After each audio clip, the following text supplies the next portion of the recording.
Police کے ذریعے باقاعدہ، یہ تو اب ایویڈنس بھی آ گئے بعض جگہوں کے، کہ ماڑی کے یہاں سے تو بعض لوگوں نے سامنے آ کر بات کر دی ہے، ان 66 جگہوں پر یہ مینیورنگ کی گئی۔ جب ان 66 جگہوں پر مینیورنگ کی گئی تو ہم نے کہا کہ بلائیے ان پریزائڈنگ افسروں کو۔ ان میں سے صرف 12-15 لوگوں کو بلایا گیا، اور ان میں بھی غیر متعلق اسٹیشن کے لوگوں کو بلا لیا گیا۔ آپ سوچیں تو صحیح کہ یہ الیکشن کمیشن ہے کہ کیا ہے؟ اتنا نااہل ہے، یا پھر جو ہے وہ پیپلز پارٹی کی بھی ٹیم ہے؟ سیدھی بات ہے، دو ہی چیزیں ہو سکتی ہیں نا۔ بہرحال 22 تاریخ کو انہوں نے کہا کہ ہم تفصیل سے، چونکہ 66 اسٹیشن ہے تو ہم ابھی فیصلہ نہیں کر سکتے۔ یہ ریکارڈ کی بات ہے کہ چیف الیکشن کمشنر نے یہ بات کہی کہ ہم تمام پولنگ اسٹیشنز کے پریزائڈنگ افسروں کو بلائیں گے، ہم سب کا جو ہے وہ تحقیق کریں گے، فورینزک ہوگا، انگوٹھوں کو چیک کیا جائے گا، یہ جھوٹے نکلیں گے، اگر ان کے دونوں جگہ پر اوریجنل نشان ہوں گے تو ہم کارروائی کریں گے، ہم آر او کے خلاف کارروائی کریں گے، وہ ریکارڈ پر موجود ہیں۔ اور پھر انہوں نے ہمیں 28 فروری کی ڈیٹ دی، لیکن ساتھ ہی پھر وہاں کہا کہ چونکہ اس میں وقت زیادہ لگ سکتا ہے تو ہو سکتا ہے کہ یہ ڈیٹ چینج ہو جائے۔ اب جو فیصلہ سامنے آیا اس میں 66 پریزائڈنگ افسروں یا 66 اسٹیشنوں کا ذکر ہی نہیں ہے۔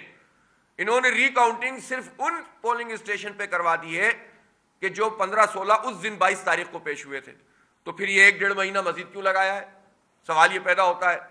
انہوں نے باقاعدہ فورینزک آڈٹ کیوں نہیں کیا ہے، چیک کیوں نہیں کیا ہے اس کو؟ اور پھر انہوں نے اگر ری کاؤنٹنگ کروائی ہے تو صرف 16 اسٹیشن میں کیوں کروائی ہے، جن میں سے بھی کئی ایسے ہیں جو ہماری پرے میں شامل نہیں تھے، جو ہماری جس میں وہ جو اختلاف سامنے آیا اس میں شامل ہی نہیں تھے۔ اس کا مطلب یہ ہے کہ یہ پورا کیس وہ ہے جو پیپلز پارٹی کا بنایا ہوا کیس ہے۔ اگر وہ یہ سمجھتے ہیں کہ اس طرح سے یہ اکثریت حاصل کریں گے الیکشن کمیشن کے ساتھ مل کر، اور وہ یہ سمجھتے ہیں کہ دھاندلی کے ذریعے، زور زبردستی، پہلے فارم 11 نہیں دو، پھر اپینڈکس اے میں نتیجہ تبدیل کرو، اس کو چیلنج کیا جائے تو سارے کے سارے بیلٹ بدل دو، ری کاؤنٹنگ پہ قبضہ کرنا شروع کر دو۔ ہم نے 2 طرح کی باتیں کی تھیں اس فیصلے میں ہی انہوں نے غلط بیانی کی ہے۔ ہم نے 2 طرح کی باتیں کی تھیں۔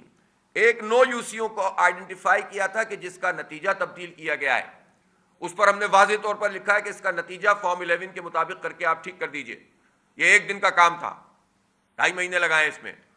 اور دوسرا وہ یوسیز جس میں یہ قبضہ کر رہے تھے ری کاؤنٹنگ کے نام پر، وہ ان کے علاوہ تھی، اس پہ کہا کہ ان کو ری کاؤنٹنگ سے اس طرح روکا جائے، اور الیکشن کمیشن اپنے سامنے ان 20-25 سیٹوں کے اوپر ری کاؤنٹنگ کروائے تاکہ یہ مینورنگ نہ ہو سکے۔ اس وقت تو ان کی کاریگری بھی اتنی نہیں ہوئی تھی، لیکن الیکشن کمیشن نے وہ ری کاؤنٹنگز بھی ہونے دی، اور جس پر ری کاؤنٹنگ نہیں کہا تھا اس پہ کہا کہ اس کی اپنی مرضی کے چند اسٹیشن پہ ری کاؤنٹنگ کرا دی جائے۔ کسی بھی صورت میں یہ انصاف نہیں ہوا۔ لیکن اگر کوئی یہ سمجھتا ہے کہ اس طرح سیٹیں بڑھا کر وہ پیپلز پارٹی کا میئر لانے میں معاونت کر سکتا ہے تو یہ ان کی بھول ہے۔ ہم اس کو چیلنج کرنے جا رہے ہیں، ہم نے اپنی وکلا کی ٹیم اکٹھی کر لی ہے، ہم اس کو بالکل دیکھ رہے ہیں، ہم امیڈیٹ اس کو چیلنج کریں گے انشاءاللہ تعالی، اور ہمیں یہ دھاندلی نہیں ہونے دیں گے۔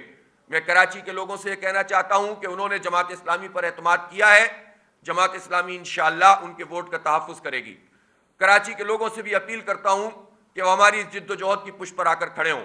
یہ ہمارا مسئلہ نہیں ہے، یہ جماعت اسلامی کا مسئلہ نہیں ہے، اس کی ہار اور جیت کا مسئلہ نہیں ہے، یہ شہر کراچی کی ہار اور جیت کا مسئلہ ہے کہ جو مافیا یہاں پر پوری مسلط ہیں حکومتوں کی صورت میں، براہ راست 15 سال سے اقتدار میں ہیں، ان کے تمام پارٹنرز ان کے ساتھ موجود ہیں۔ 15 سال یہ اور پورے اگر 25-30 سال نکال دیں، 35 سال لیں، تو اس شہر کا بیڑا غرق ہوا ہے، اس شہر میں تباہی ہوئی ہے، اس شہر کے لوگوں کو تعلیم سے محروم کیا گیا ہے، ملازمتوں سے محروم کیا گیا ہے، انفراسٹرکچر کی تباہی ہوئی ہے، اور اس کے نتیجے میں مزید یہ جو 15 سال مسلسل گزرے ہیں اس کے تو پورا کنڈکٹ سب کے سامنے ہے۔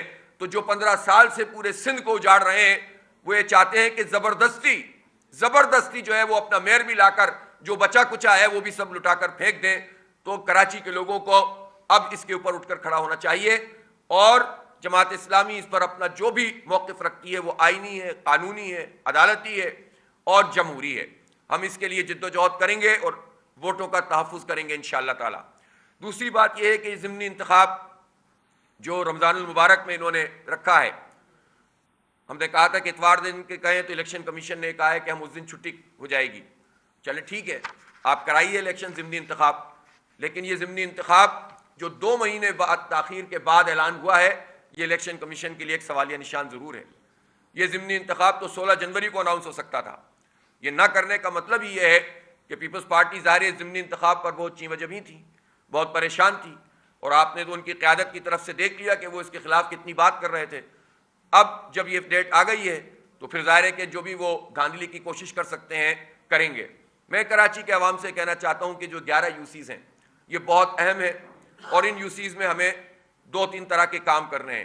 ایک تو الیکشن کیمپین بہت زبردست ہمارے کارکنوں کو چلانی چاہیے، اور لوگوں کو یہ میسج دینا چاہیے کہ اس کو کوئی ایسا بائی الیکشن نہ سمجھیں جس طرح ابھی پچھلے دنوں قومی اسمبلی کے بائی الیکشن تھے جس میں کوئی فائدہ عوام کو نہیں ہونا تھا۔ اس بائی الیکشن پر آپ کے میئر کا انحصار ہے، اور یہ چاہیے کراچی کے عوام کو یہ ہم بیدار کریں، ہمارے ورکرز ان کو بتائیں کہ وہ ووٹ ڈالیں۔ رمضان المبارک موجود ہے، ہمیں معلوم ہے اس دن 27واں روزہ ہے، بہت بابرکت دن ہے۔ اس بابرکت دن کو اور بابرکت بنائیے کہ حق اور انصاف کی بنیاد پر آپ ووٹ ڈالیے۔ ووٹ ایک امانت ہے، اور یہ اللہ تعالیٰ کی طرف سے امانت ہے۔ آپ کسی کے سپرد اپنا اختیار کر رہے ہوتے ہیں، اور یہ اختیار دے کر اگر اس کے نتیجے میں بہتری ہوگی، معاشرے کی فلاح ہوگی، تو آپ کو اجر و ثواب ملے گا۔ اگر ان لوگوں کے ہاتھ میں یہ اختیار آ جائے گا جس کے نتیجے میں وہ ابتری پھیلائیں گے، وہ اجاڑیں گے، وہ لوگوں کو محروم کریں گے، تو ہمارا یہ